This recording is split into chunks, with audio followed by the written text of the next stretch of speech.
নমস্কার বন্ধুরা, আপনারা এখন শুনছেন মনের.com, যেখানে প্রতিটা গল্প বয়ে আনে এক ফোঁটা অনুভূতি, এক ফোঁটা অপেক্ষা, আর কিছু না বলা ভালোবাসা। আজকের গল্পটা আপনাদের মন ছুঁয়ে যাবে। আজকের গল্পটা একটু অন্যরকম। একটা মেয়ের ভালোবাসা, একটা ছেলে প্রতারণা, আর একটা অন্য দিন যেখানে প্রেম টিকে না, ভেঙে যায়, কিন্তু মানুষ উঠে দাঁড়ায়। অঙ্কিতা আর অয়নের প্রেমটা শুরু হয়েছিল কলেজে। প্রথম দিনে সেই চুপচাপ ছেলেটা, যার মুখে একটা রহস্যময় হাসি ছিল, সেটা আজও মনে আছে অঙ্কিতা। তাদের বন্ধুত্ব বাড়ে, হেসে খেলে একসাথে ক্লাস করা, কলেজ ফেস্টে গান গাওয়া, আর ধীরে ধীরে একে অপরের ছায়া হয়ে যায়। দেখতে দেখতে 8 বছর কেটে যায় একসাথে। ভালোবাসা গভীর হয়, পরিবারে জানাজানিও হয়। প্রথমে কিছু বাধা এলেও ধীরে ধীরে পরিবারও মেনে নিতে শুরু করে। অঙ্কিতা ভেবেছিল, এই তো কদিনের অপেক্ষা, অয়নের সঙ্গে বিয়েটা আমার হবে। কিন্তু সব কিছু ধীরে ধীরে বদলাতে থাকে। অয়নের ফোনে ব্যস্ততা বাড়ে, আগের মতো সকাল সন্ধ্যে মেসেজ, রাত জেগে কথা বলা সব যেন কমে যায়। একদিন অঙ্কিতা বুঝতে পারে অয়নের আগের মতো নেই। একদিন তার ফেসবুকে টাইমলাইনে একটা ছবি আসে, অয়ন একটা মেয়ের সঙ্গে ঘুরতে গেছে, কিন্তু অঙ্কিতাকে কিছু বলেনি সে। অঙ্কিতা যখন জিজ্ঞেস করলো ও কে, অয়ন তাকে বলল, জাস্ট ফ্রেন্ড। অঙ্কিতা, তুমি এত ইনসিকিউর কেন হচ্ছ? অঙ্কিতা বুঝে গেল, জাস্ট ফ্রেন্ড কথাটার আড়ালে ভালোবাসার বিশ্বাসঘাতকতা লুকিয়ে আছে। দিনের পর দিন সেই মেয়েটার কথা উঠে আসতে থাকলো তাদের মাঝে। নাম রিনি।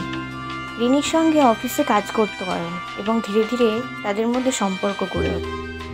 অঙ্কিতা কিছুতেই মানতে পারছিল না। 8টা বছর, কত স্বপ্ন, কত অপেক্ষা, সব কি এত সস্তায় হারিয়ে যাবে? শেষে একদিন অয়ন নিজেই বলল, অঙ্কিতা, আমি তোমার সাথে আর থাকতে পারবো না। রিনির সাথে আমি একটা নতুন স্টার্ট করতে চাই, প্লিজ বোঝো আমাকে। সেই রাতে অঙ্কিতা কাঁদতে কাঁদতে নিজের ডায়েরি খাতায় লিখল, ভালোবাসাকে এতটাই ঠুনকো? অঙ্কিতা ভাবতেই পারেনি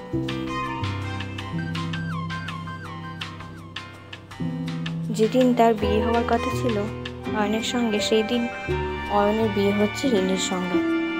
ওই দিন সকালবেলা অঙ্কিতা একা ঘরে বসে একটা পুরনো ছবি দেখছিল, ওদের কলেজ ট্যুরের ছবি, যেখানে অয়ন বলেছিল, আমি তোমাকে ছেড়ে কখনো যাব না। কিন্তু অয়ন তো চলেই গেল। একটা মুহূর্তে অঙ্কিতা নিজের সত্তাকে হারিয়ে ফেলেছিল। নিজেকে প্রশ্ন করেছিল, ভুলটা আমার ছিল, ভালোবাসাটা বেশি ছিল বলে? মাস কেটে যায়, অঙ্কিতা সব কিছু ছেড়ে একটা নতুন জীবন শুরু করে। চাকরিতে মন দেয়, একটা ছোট ব্লগ পেজ খোলে, নাম দেয় অন্যদিন, যেখানে প্রতিদিন সে নিজের অনুভূতির কথা বলে। না, শুধু নিজের না, সব মেয়েদের কথা যাদের প্রেমে প্রতারণা এসেছে, তবুও তারা মাথা উঁচু করে বেঁচে আছে। বন্ধুরা, এটা শুধু অঙ্কিতার না, এটা আমাদের চারপাশে অনেকের গল্প, যারা প্রেমে প্রতারণা পায় অথচ প্রেমে বিশ্বাস হারায় না, যারা চোখের জল মুছে আবার হাসতে থাকে। ভালোবাসা শব্দটা শুনলেই কেমন একটা নরম আবেগ ভেসে আসে মনে, কিন্তু এই শব্দটাই কারোর কাছে জীবনের সবচেয়ে বড় কান্না হয়ে দাঁড়ায়। আজকের গল্পে অঙ্কিতা হারিয়ে ফেলেছে তার সবচেয়ে আপন মানুষটিকে, কিন্তু নিজেকে হারায়নি। জীবনের অনেকটা পথ একসাথে হেঁটে একদিন হঠাৎ সেই মানুষটাই যদি অন্য কারো হয়ে যায়, তখন শুধু বুকের ভেতরটা ফাঁকা হয়ে যায় না, ভেঙে যায় বিশ্বাস, আর নিঃশব্দে মৃত্যু ঘটে একটা স্বপ্ন। তবু অঙ্কিতা আজও বেঁচে আছে, নিজের লেখা দিয়ে, নিজের গল্প দিয়ে, কারণ সে জানে হার মানা মানেই শেষ হয়ে যাওয়া নয়। বন্ধুরা, যদি এই গল্পটি আপনাদের হৃদয়ে গিয়ে থাকে, তাহলে লাইক করতে ভুলবেন না। কমেন্টে লিখুন, আপনিও কি কারোর জন্য এরকম অপেক্ষা করছেন? আর এরকম আরও হৃদয় ছোঁয়া গল্প পেতে মনের.com চ্যানেলটি সাবস্ক্রাইব করুন এবং বেল আইকনটি প্রেস করুন।